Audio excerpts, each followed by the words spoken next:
এটা তোমরা কি করলা? দেখছিস ফকিন্নির বাচ্চা কিভাবে চিল্লাচ্ছে? আল্লাহ বিচার করব। আমি তোকে জিজ্ঞেস করছি তুই আমাকে কি বলছিস বল? কইছি আল্লাহ বিচার করব। এই ফকিন্নির বাচ্চা, আমাদের খেয়ে আমাদের পরে তুই আমাদেরকে বন্ধ করিস? মজার তুই আমারে মাফ কইরা দে, মুখ থেকে হঠাৎ কইরা বের হয়ে গেছে। নেক্সট টাইম আমাদের ব্যাপারে কিছু বলার আগে 100 বার চিন্তা করবি, বুঝতে পারছিস? আব্বা তোমার গালে কি এটা? কি ওই চেয়ারম্যানের মাইয়ার এত বড় সাহস? আজ করে আমি বাইরে বলবো। আব্বা ছাড়ো আমারে।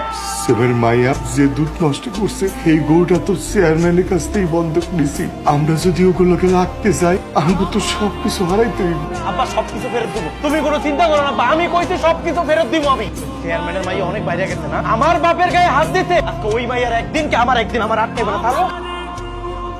পরে যাইতে দাও, নয় রক্ত তো, তাই বাপের অপমান সহ্য করতে পারতেছে না, যাইতে দাও এদের। আমগুড়ি কি তোর মানুষ মনে হয় না? ওরা হচ্ছিস চাকর বাকর। চাকর বাকর বইলে কি আমগো এই সমাজে বাস করার কোনো অধিকার নাই? আমি সবকিছু মেনে নিতে পারি, কিন্তু আমার জন্মদাতা পিতারে যে অসম্মান করে, অপমান করে, তারে আমি মেনে নিতে পারি না। তুই তোর বাপের বয়সে যে মুরব্বিটার গায়ে হাত তুলছো, এ আমার বাপ। আর আমার বাপ কতটা কষ্ট পাইছে তুই চিন্তা করতে পারতেছ?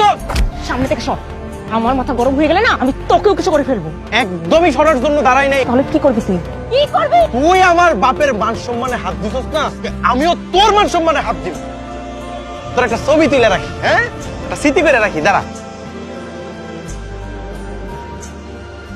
ওই হারাম দাদার মরতেই হবে, তোমার কিছুই করতে হবে না। ওই দেখবার নিজে সুর সুর করে তোমার কাছে আইসা কাঠটা পাইতে দিচ্ছে ওরা জবাই করানোর লিগে। সাদিয়া আম্মা জানলে দুধ দিয়ে গোসল করানোর ব্যবস্থা কর। কি মনে কইরা খারাপ চেয়ার আনতেছি? তোর চেয়ার লাগবে না, তোর পোলা কই? ও তো একটু বাজারে গেছে। বাজারে গেছে? এই যা, পোলা পোলা থাকে, যা যা। এই জুতার মালা দে।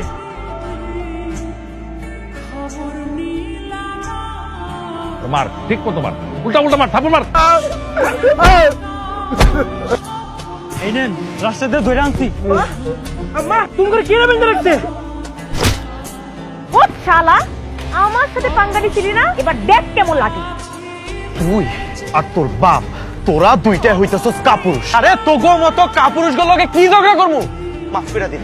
এই যে মার বয়সে একজন মহিলা, বাপের বয়সে একজন পুরুষরে এইরকম ভাবে অসম্মান করতে পারতি না। আগো সম্মানটা কি জিনিস এটা তুই বুঝতি?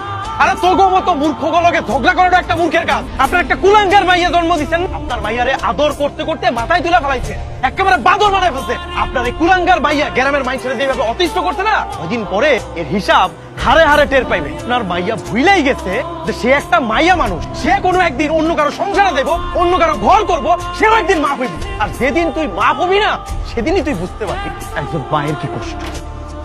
আমি আমার বাপ মারে এখান থেকে ছুটে নিয়ে যাইতাছি, পারলে কেউ যেন আটকায়।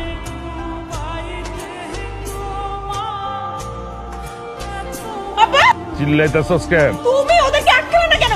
কারণ আজকে আমি বুঝতে পারছি যে আমি আদর দিয়া দিয়ে একটা কুলাঙ্গার বানায় ফেলেছি। ভাইজান ঠিক কথাই বলছে, আদর দিয়ে তো তোর এত বাদর বানাইছি পুরা গ্রামটা জ্বালায় পুরা তুই ছাই বানায় ফেলাইছ। তুমি চুপ।